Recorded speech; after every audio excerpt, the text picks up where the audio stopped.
medio fresco. Mira, mamás. Hola. ¿Qué tal están ingresando ayer? Más o menos. ¿En serio? Ustedes- Muy mal.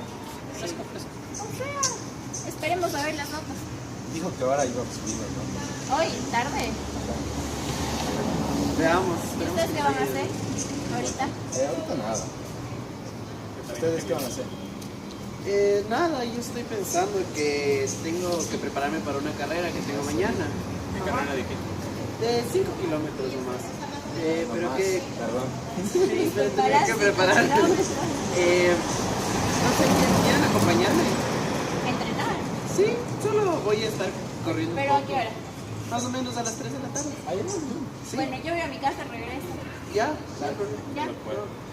Tengo todo tras la pista. Dale, no te preocupes. Ahí para la Dale, todo próxima. bien. Bueno, entonces vamos después. Ok.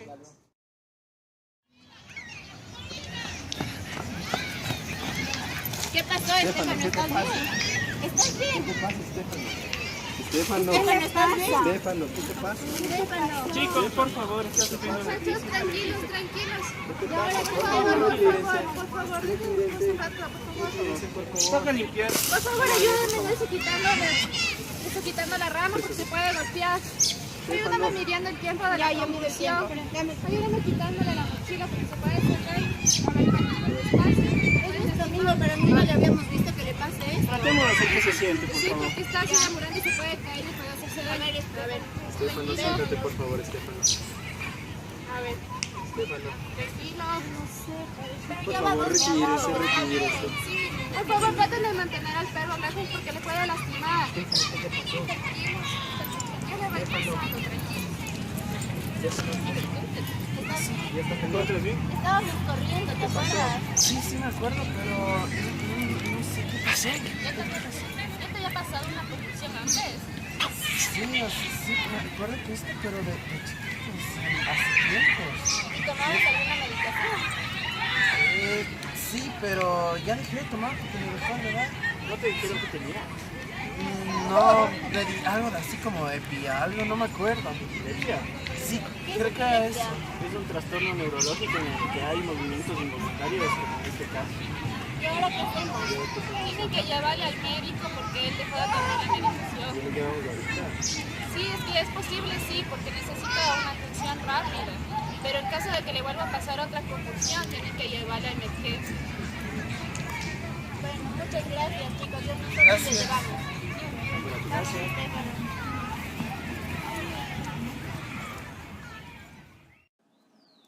Convulsiones focales con deterioro de la conciencia. Es el tipo más común de convulsiones en adultos epilépticos. Durante la convulsión los pacientes parecen estar despiertos, pero no están en contacto con otros en su entorno y no responden normalmente a instrucciones o preguntas. Parecen mirar al espacio inmóviles o participar en comportamientos repetitivos, llamados automatismos, tales como hacer muecas faciales, gesticular, masticar, repetir palabras, etc. Los pacientes pueden volverse hostiles o agresivos si son físicamente restringidos durante estas convulsiones. Este tipo de convulsión suele durar menos de 3 minutos. Pueden ser precedidas inmediatamente por una convulsión focal con conciencia preservada. Posteriormente, el paciente ingresa en la fase postictal, frecuentemente caracterizada por somnolencia, confusión y dolor de cabeza de hasta varias horas. El paciente no tiene memoria de lo que le ocurrió durante la convulsión, pero quizás recuerda el aura.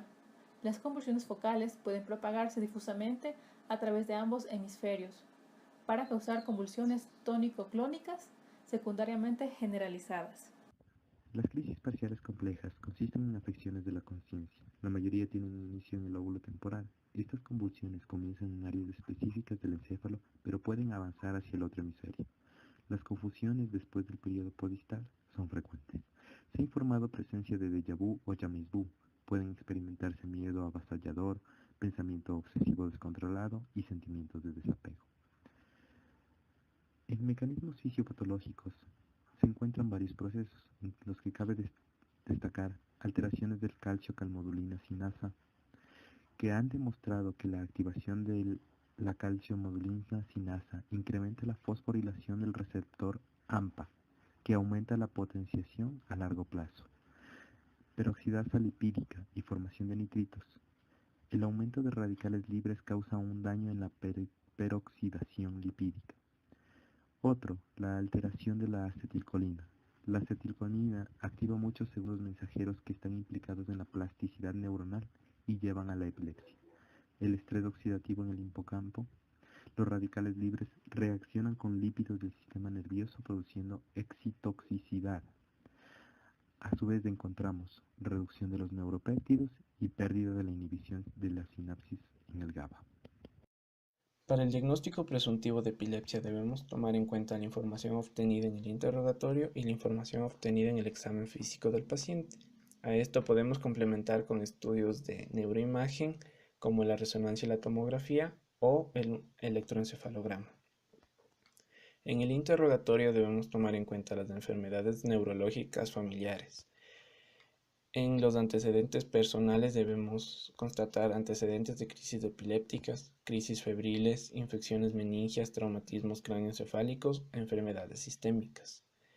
Al describir una crisis epiléptica debemos constatar la cronología de sus episodios y su recurrencia, la descripción detallada de sus episodios con el inicio, el desarrollo y su recuperación.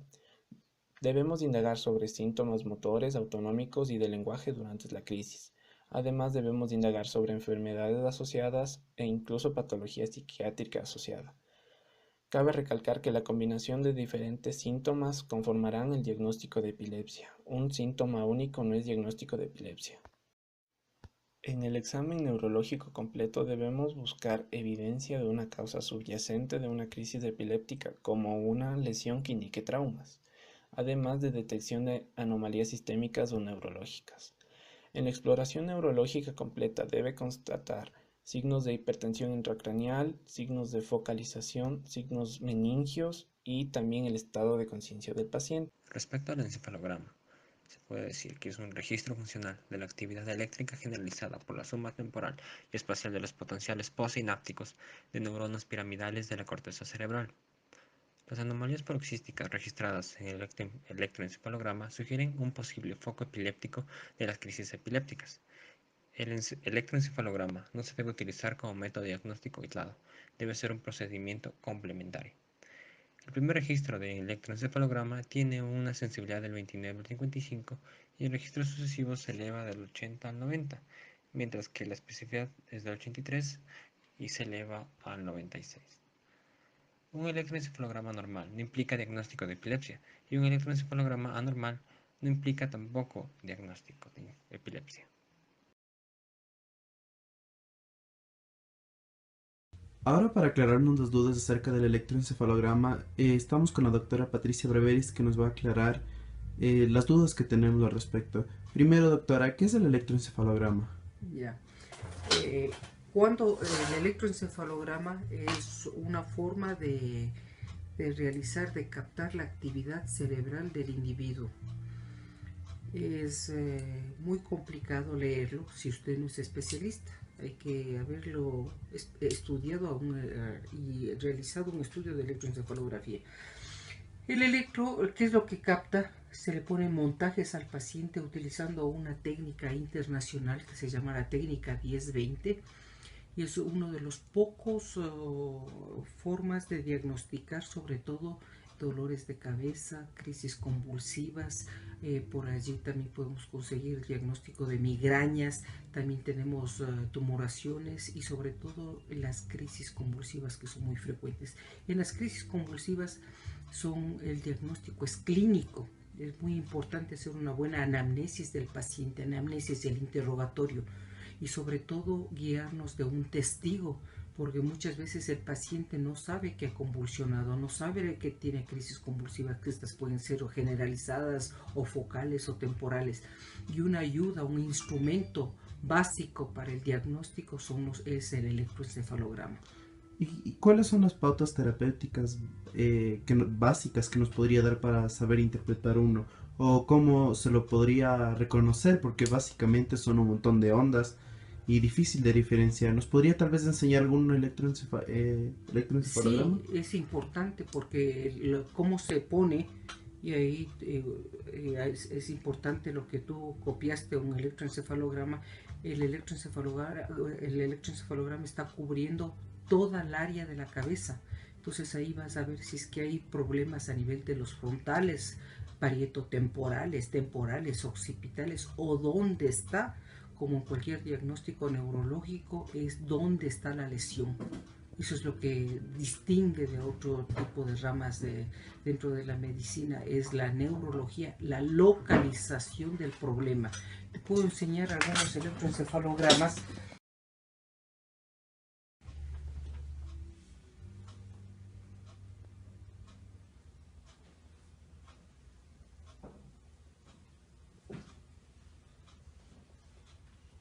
Abra los ojitos, por favor. Mirando en un punto fijo y puede pestañear. 11 años, ¿es o 21 años? 11.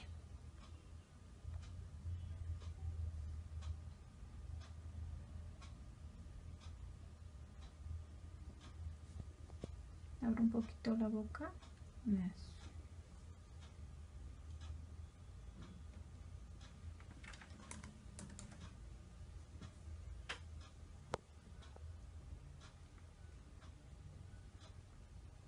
Cerramos nuevamente los ojitos. Voy a colocar unas lucecitas, no se asuste, son unos flash como fotografía.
Vanessa, míreme. Vamos a hiperventilar. Respiramos solo por la boquita como que estuviera cansada, ¿sí?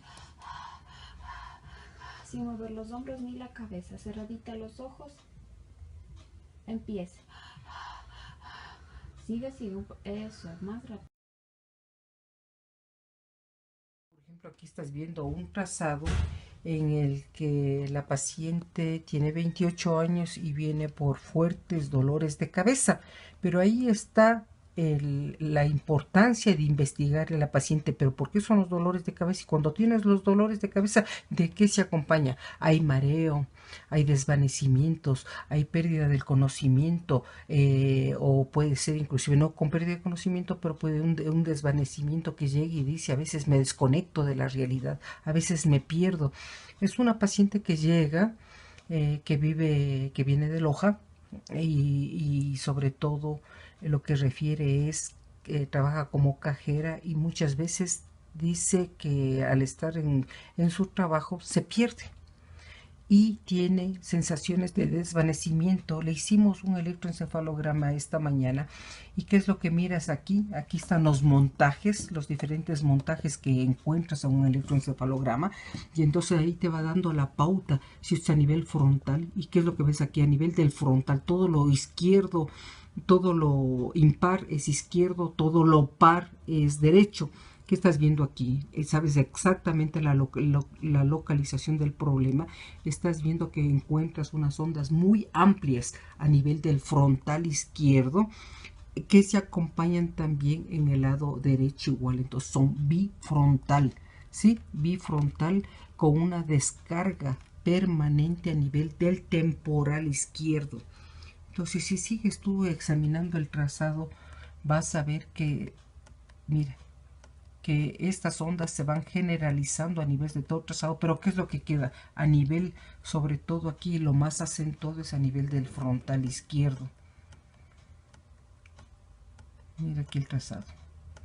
Es una paciente que tiene mucho dolor de cabeza, y aquí vas a ver que el dolor no solo sigue a nivel del frontal izquierdo, sino que se baja del frontoparieto temporal izquierdo con espigas y ondas agudas, que eso quiere decir que hay que investigar, porque aparte de tener descargas que son paroxísticas, que son posiblemente de una epilepsia, también puede ser que la paciente tiene crisis subclínicas. No toda la epilepsia tiene que convulsionar, caer al suelo y tener movimientos tónico-clónico generalizados. También puede haber las crisis temporales. Debemos realizar de manera urgente exámenes de imagen cuando el paciente ha presentado traumatismo cráneoencefálico reciente, paciente anticoagulado o alteración de la coagulación, si presenta historia antigua de enfermedad vascular cerebral, si hay una crisis epiléptica focal, si hay fiebre o cefalea persistente,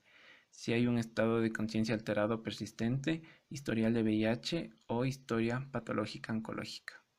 Para una evaluación inicial debemos realizar exámenes de neuroimagen, sea este tomografía o resonancia magnética. La resonancia magnética es de elección para identificar la lesión estructural, definiéndola como el foco epileptógeno, y es de gran ayuda cuando se sospeche de un inicio focal de las crisis dada su manifestación clínica o el resultado en el electroencefalograma. La resonancia magnética tiene una gran sensibilidad y especificidad, por lo que es un gran instrumento diagnóstico complementario. La tomografía es un método diagnóstico de imagen, pero dada su sensibilidad y especificidad frente a la resonancia magnética, se considera su uso cuando no hay disponibilidad de la resonancia magnética. Para conocer sobre el manejo de pacientes con epilepsia, tenemos que tener en cuenta que esta enfermedad está asociada con discapacidad, problemas psicosociales, mayores tasas de comorbilidad psiquiátrica y un índice de mortalidad triplicado.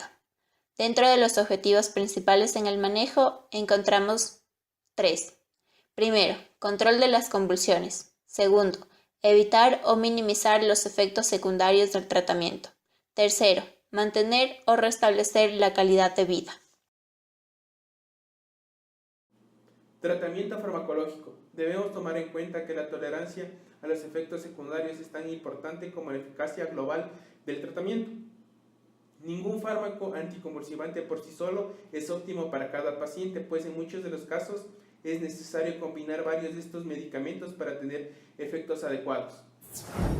La selección de un fármaco anticonvulsivante específico para el tratamiento de convulsiones debe ser individualizado teniendo en cuenta los siguientes aspectos: la eficacia de la droga para el tipo de convulsión, los posibles efectos adversos del fármaco, las interacciones con otros medicamentos, las condiciones médicas que presentan comorbilidad, especialmente pero no limitado a la enfermedad hepática y renal, la edad y el género, incluidos los planes de procrear, estilos de vida y preferencias del paciente, así como el costo. Los fármacos anticonvulsivantes utilizados para las convulsiones focales son los de primera línea como la carbamazepina y el valproato, los fármacos adyuvantes como la gabapentina y otras drogas como el fenobarbital, la fenitoína y la pregabalina. Los efectos secundarios comunes de los fármacos anticonvulsivantes se dividen en efectos secundarios sistémicos y efectos secundarios neurológicos. Entre los efectos secundarios sistémicos más destacables tenemos las náuseas, el vómito, la diarrea, la hiponatremia, la erupción cutánea y el prurito. Los efectos neurológicos destacables, en cambio, son la somnolencia, el mareo, la visión borrosa o doble, el letargo y el dolor de cabeza. En general, los medicamentos anticonvulsivantes como la fenitoína, carbamazepina, fenobarbital son los más problemáticos en cuanto a las interacciones medicamentosas con warfarina, terapia anticonceptiva oral, medicamentos antineoplásicos y ciertos antibióticos como los aminoglucósidos. Acorde al Cuadro Nacional de Medicamentos Básicos, en su 9ª revisión correspondiente al año 2014, los fármacos antiepilépticos de primera línea son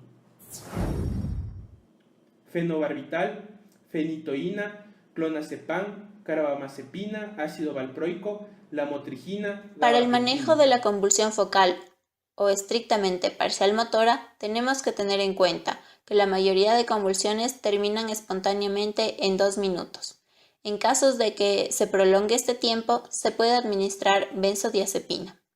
En los pacientes con crisis sintomáticas agudas, se debe identificar y tratar rápidamente los trastornos metabólicos y las infecciones. En ciertos casos, se puede usar un fármaco anticonvulsivo profiláctico, por ejemplo, en la persistencia de trastorno metabólico o que la convulsión dure más de 2 minutos. Para brindar apoyo en aspectos psicosociales al paciente con convulsión focal, se debe tener en cuenta que ellos pierden su independencia, su trabajo, su seguro médico y en algunas ocasiones su autoestima es muy baja. Un tema controversial son los permisos de conducir, ya que es un riesgo que pacientes con epilepsia no controlada conduzcan por el daño que pueden ocasionar en caso de accidente. Pero por el otro lado, no acceder al permiso de conducir representa una limitación en su crecimiento personal y profesional, que afecta su calidad de vida.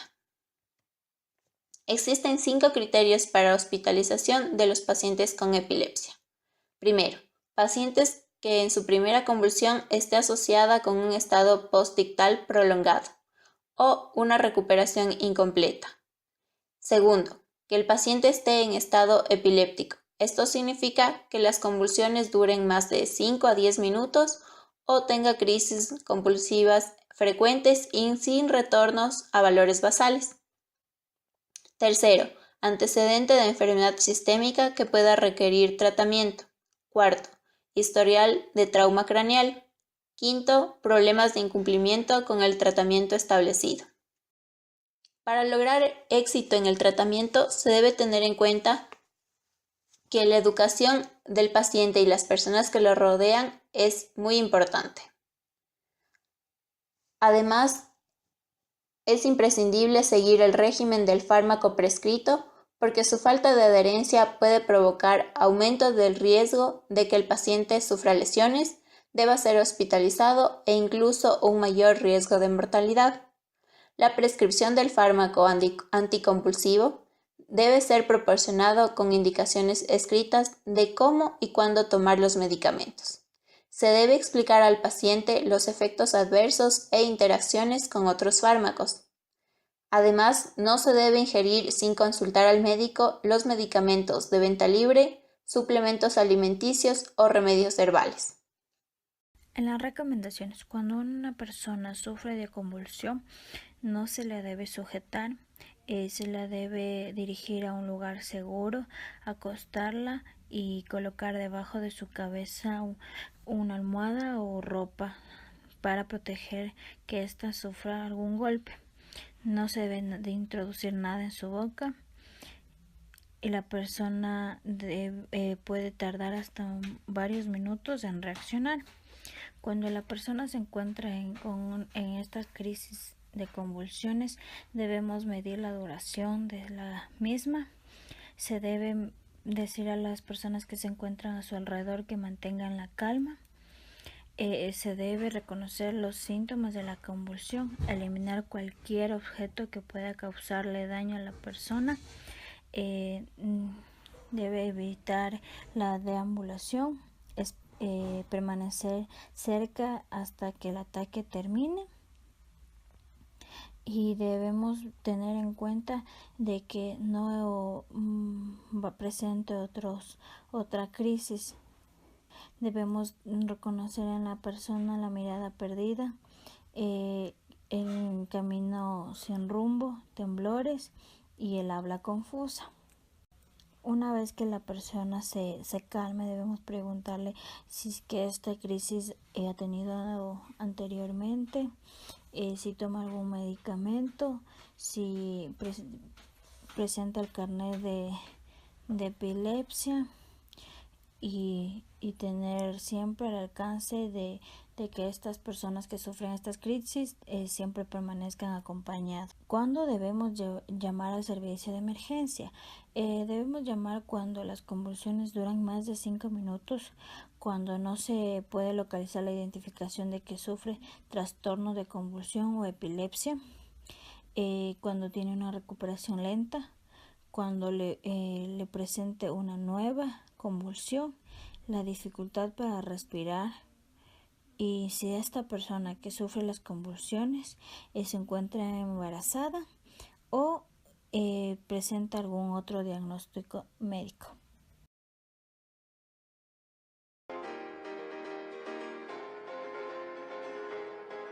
As a child, you would wait and watch from far away, but you always knew that you'd be the one to work while they all play. And you'd lay